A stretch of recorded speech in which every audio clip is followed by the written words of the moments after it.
One issue that at least our viewers are generally excited about today is the Snowden case. A man who is now being dubbed a second Assange has exposed total surveillance practices employed by the American government. There are two sides to this story. On the one hand, that was classified information, which makes this man a traitor. But on the other hand, the information he has leaked is of crucial importance, primarily for the American public and for the world in general. What do you think of that? He told us nothing we didn't know before. I think everybody has long been aware that signals intelligence is about surveillance of individuals and organizations. It's becoming a global phenomenon in the context of combating international terrorism, and such methods are generally practicable. The question is how well those security agencies are controlled by the public. I can tell you that, at least in Russia, you can't just go and tap into someone's phone conversation without a warrant issued by court. That's more or less the way a civilized society should go about fighting terrorism with modern-day technology. As long as it's exercised within the boundaries of the law that regulates intelligence activities, it's all right. But if it's unlawful, then that's bad. Mr. Obama said rather gaudily that you cannot have 100% security while maintaining 100% privacy. Yes, you can. I'd like to reiterate, you do have to obtain a warrant for specific policing activities domestically. So why shouldn't this requirement be valid for intelligence agencies as well? It can and it should. As you probably know, it isn't Snowden or Syria or Turkey that's been top news in Russia this week. It's your divorce everybody has been talking about. Both yourself and Mrs. Lyudmila Putina explained it at length when you spoke to the press after a ballet performance, but a few questions still remain. I wonder about the religious aspect of your divorce, and this is something many people are questioning at the moment.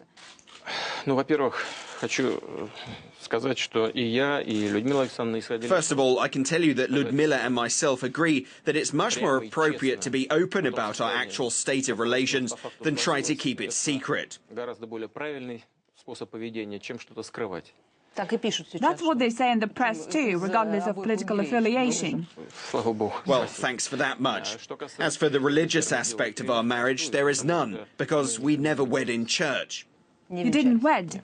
No. Thank you. Salam Adil is Deputy Editor-in-Chief with RT Arabic. Salam, you have the microphone.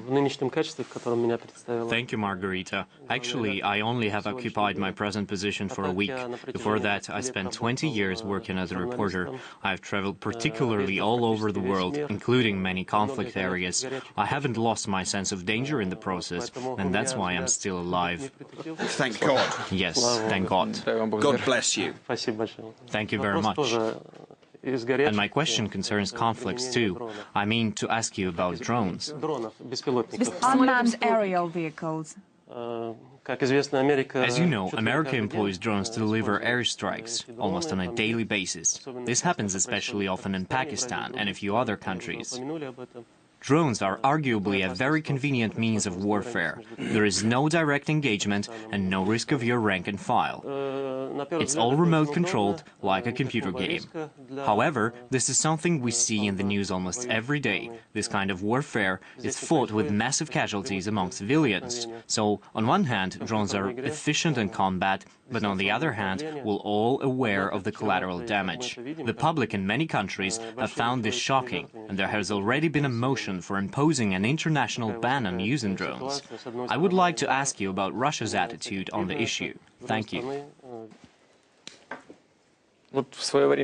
Gunpowder was originally invented in China, and no one's managed to keep it from spreading ever since. Then came nuclear arms, and they also started to spread. Modern means of warfare keep evolving, and they always will. I doubt if it's possible to simply ban it all, but you certainly can and should introduce certain rules and exercise control. I'm sure the United States does not target civilians on purpose, and the drone operations you have mentioned are people too, and I think they understand all these things. But you still need to combat terrorism. I know they're currently debating this issue in the United States, and a notion is being advocated increasingly often within the UN framework that you need to put drones under control. You need to lay out certain rules of engagement in order to prevent or minimize collateral casualties.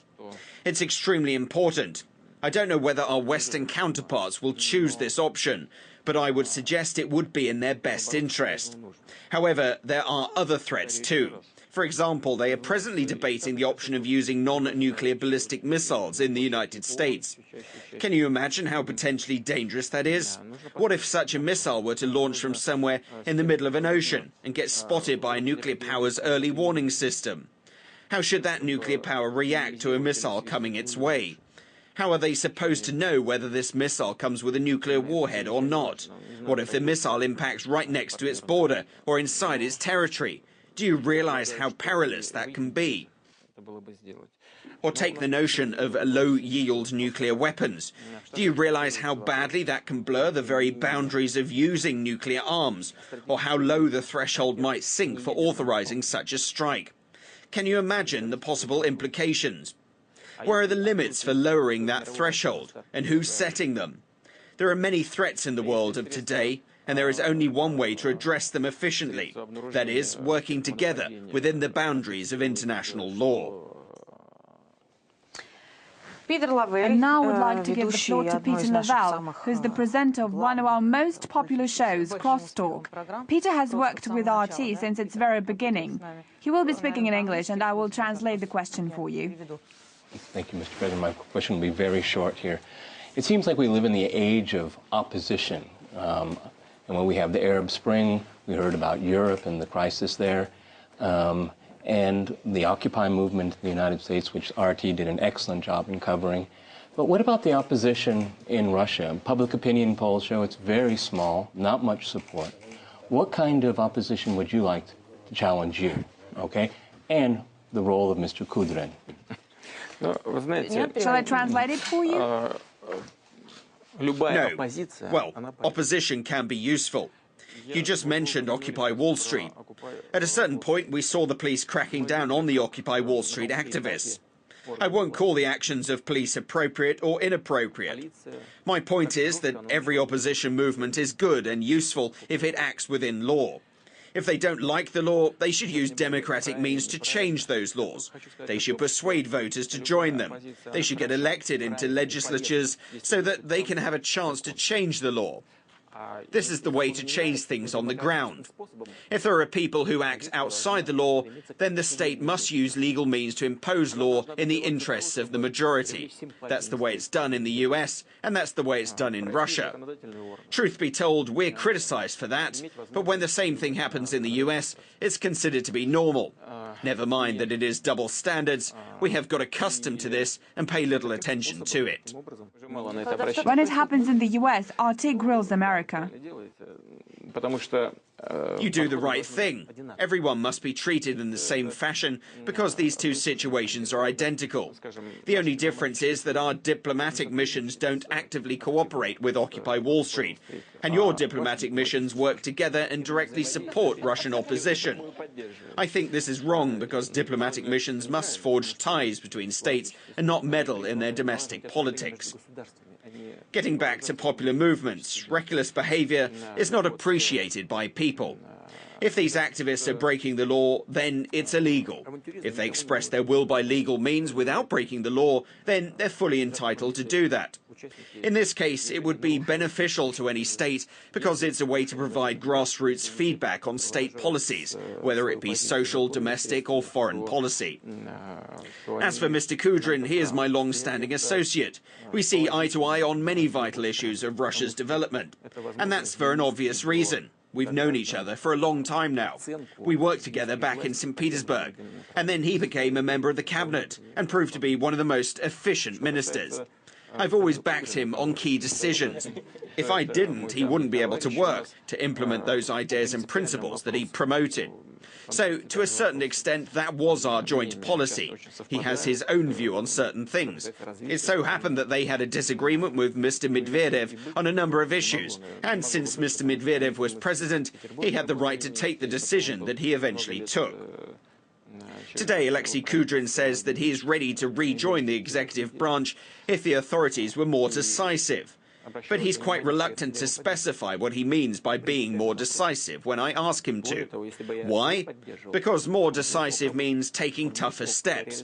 For example, in terms of the pension reform, in terms of raising the retirement age. No one, including the opposition, wants to speak about it to the public. They think it's the right, but they don't want to talk too loudly on the issue.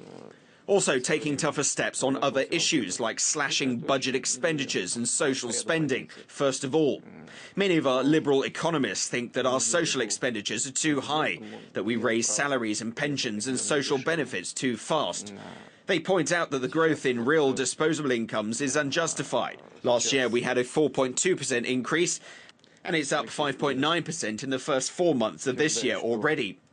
They argue that salaries are growing faster than labour efficiencies, which is bad and dangerous for the economy. There's no denying it, and they're absolutely right. But maybe it's best not to decrease real disposable incomes, but rather to improve our labour efficiency. Russians often say that the goal is not to expand the amount of the wealthy people, but rather to reduce the amount of the poor. This is a very hard thing to do, and the best part of the opposition has admitted this to us in private and professional meetings.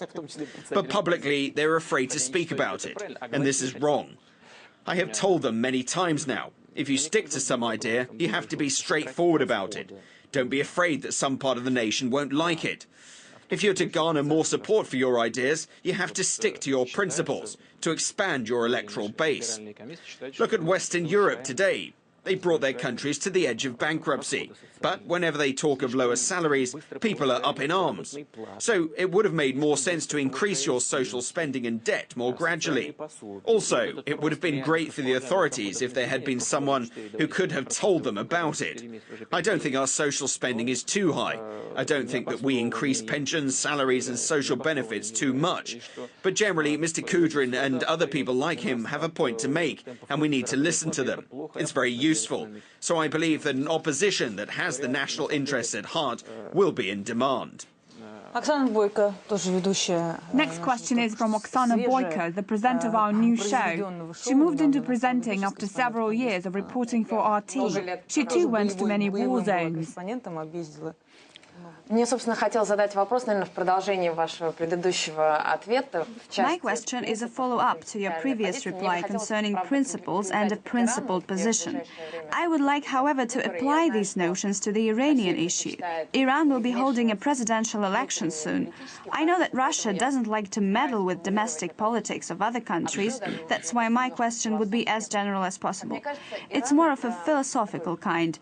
To me, Iran is a great example of how you can create extreme tension in mutual relations by blowing out of proportion some insignificant differences. The Iranian nuclear issue that everyone's been talking about for the last decade basically relies only on some vague suspicions which year after year have been dismissed even by Americans themselves.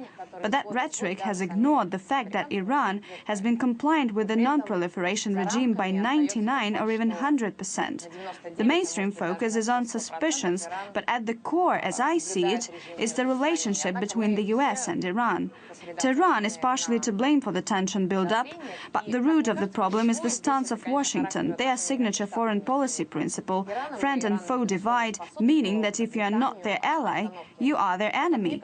And it seems that the level of tolerance to dissent is quite low, and when it drops too much, we see threats of war based on groundless suspicions, as is the case with Iran, or assistance to war, as is the case with Syria.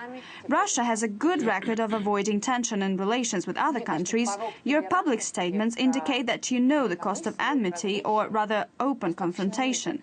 However, I believe that Russia and the US have ideological, fundamental differences on the use of force in particular that no private meetings can resolve. It all stems from the national idea of the US. They believe they have a higher responsibility, which is actually just a bigger right. So where is the line for you between avoiding an all-out confrontation that could have an impact on Russian security and maintaining our principled position, which could too be critical to our security? I didn't quite get. Was it a punch at the US or Iran? She's our tough guy. A response to your question could take hours. It's so complex. I will try to be as concise as possible. First, I've repeatedly voiced Russia's official stance. Iran has the right to a peaceful nuclear program, and it can't be singled out for discrimination. Second, we need to be aware that Iran is located in a very challenging region. I've told our Iranian partners about that. That's why Iranian threats made towards neighboring countries, in particular Israel, threats that Israel can be destroyed, are absolutely unacceptable. This is counterproductive. This is not a proper quote of the Iranian president. It doesn't quite matter whether it's a proper quote or not. It means it's best to avoid a wording that could be improperly quoted or could be interpreted differently. That's why the focus on Iran does have a reason behind it. I have no doubts that Iran is compliant with the rules, simply because there's no proof of the opposite. According to the latest IAEA report, Iran has been abiding by the commitments it has taken up. True, there are some outstanding issues, but with due patience and friendly attitudes, they can be resolved. I have a great respect for Iran and a great interest in it. This is a great country indeed. You don't often hear this attitude mentioned in relation to Iran, but it's true. This is a country with a great culture, a great history, and is a great nation. They're very proud of their country. They have their own understanding of their place, both in the region and in the world, and that's something you have to respect. You've grasped the core of the problem. Iranians are very smart and cunning politicians, and to a certain degree they have exploited this confrontation with the United States. They are not the only ones. They're extremely crafty in this, and they do it to tackle their domestic political issues. When there's an external enemy, it united the nation. But I guess the United States have been employing the same technique. After the collapse of the Soviet Union, there have been no external threats that would allow Washington to dominate the West. There must be a threat so that the US can protect their allies from it. This position yields political and economic benefits. If everyone relies on one country for protection, then this country is entitled to some preferential treatment. So it's very important to possess this status of a global defender, to be able to resolve issues even beyond the realm of foreign policy and security issues.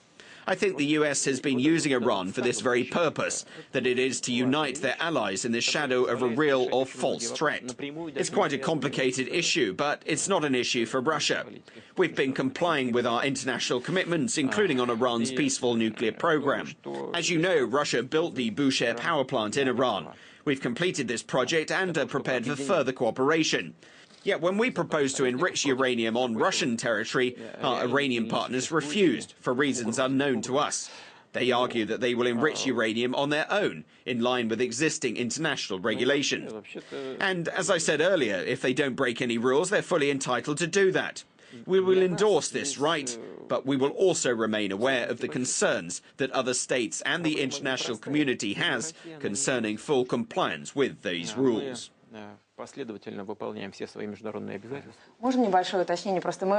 Can I clarify something? The thing is, I was asking you not only about the US-Iranian relations, but also about the US-Russian relations. Would you agree that we have fundamental ideological differences on key issues of international law?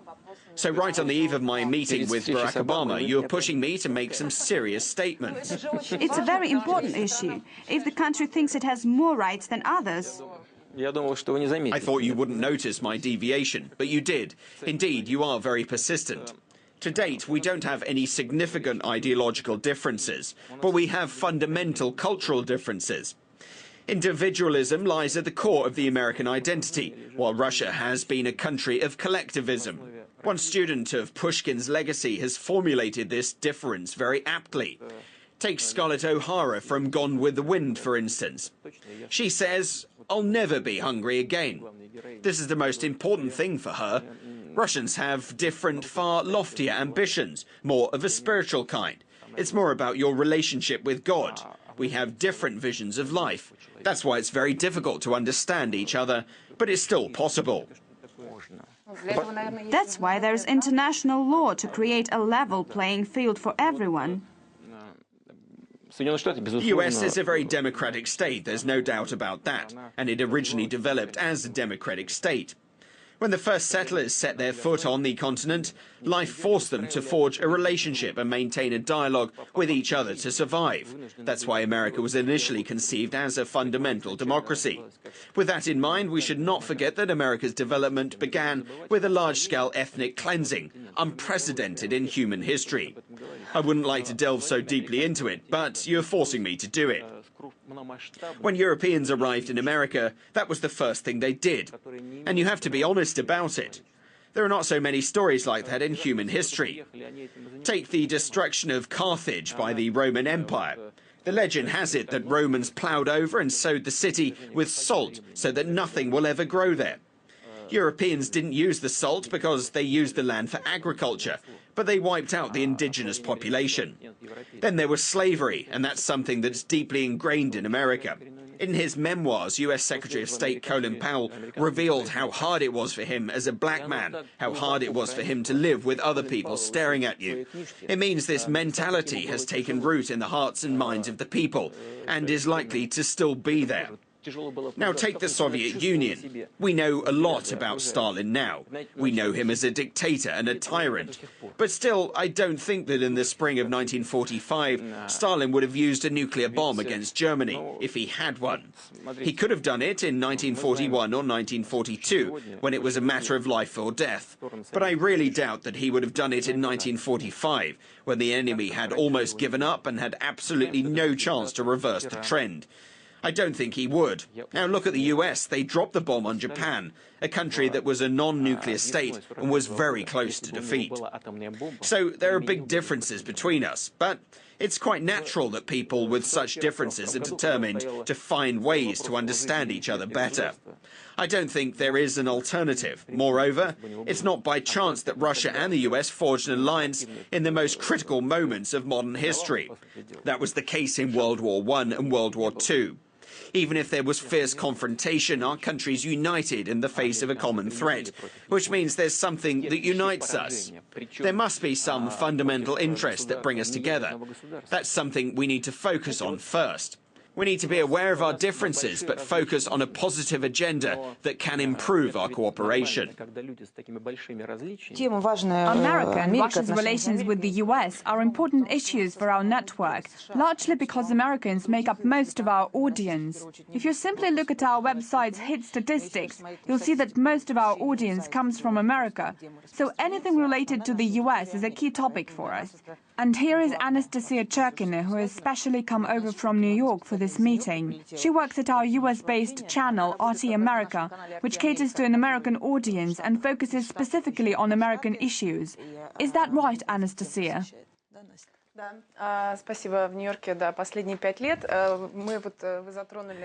Yes, thank you. I've lived in New York for the past 5 years. You have mentioned the fundamental differences as well as the common features that Russia shares with the United States. I would like to go back to our diplomatic relations and the present issues of international law. When I meet American politicians and Russia experts these days, I often hear them acknowledge off record that the Magnitsky Act has effectively come to replace the Jackson-Vanik Amendment, which demonstrates the same outdated approach towards Russia. As we know, when Barack Obama met with Mr. Medvedev during the summit in Seoul last year, he made some hints, saying he would have more flexibility after re-election. I see you guys just don't get off their backs, do you? This is the last question, I promise. This always happens. Obama hinted that it would be easier for him to cooperate with Russia. However, that is not what we're seeing today. We've already touched upon many of our remaining issues with the US. Why do you think the reset has not worked? And can it ever take place in the first place as an equal, reciprocal process? Or is it that Russia is always expected to sacrifice its national interest? Any state pursues its national interests, and the US is no exception. What's unique here is that the collapse of the Soviet Union left America as the world's single leader. But there was a catch associated with it, in that it began to view itself as an empire. But an empire is not only about foreign policy, it's also about domestic policies. An empire cannot afford to display weakness, and any attempt to strike an agreement on equitable terms is often seen domestically as weakness. But the leadership cannot afford to display weakness due to domestic policy considerations. I think that the current administration realizes that it cannot solve the world's major issues on its own. But first, they still want to do it. And second, they can only take steps that are fit for an empire. Domestic policy considerations play a huge role. Otherwise, you would be accused of weakness. In order to act otherwise, you either have to win overwhelming support or there must be a chance in mentality. When people will understand that it's much more beneficial to look for compromises than to impose your will on everyone. But it certainly takes time to change those patterns of thinking in any country. In this case, it's the US. First and foremost, this change should take place in the minds of the ruling elite, in the broad sense of this phrase. I don't think that it's impossible. I think we've almost come to that point. I very much hope we'll reach it soon. Thank you, Mr. Putin.